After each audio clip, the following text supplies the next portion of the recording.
Avocado naman tayo, avocado. At tayo mahalas avocado, 160.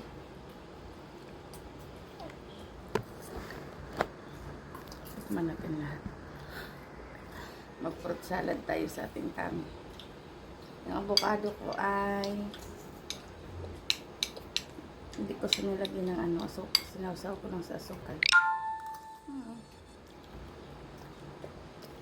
Tigas? Kabalik ang ipon.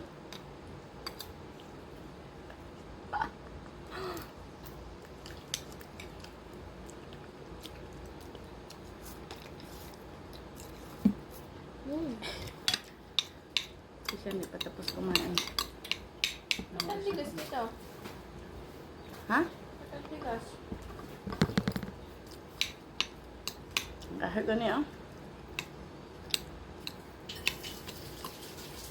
Mahal ang avocado ngayon. Garap po sila mahal. Ang bubuhol. Nalang po avocado. Anong dali ramang mga bitaw. Mahal ang avocado.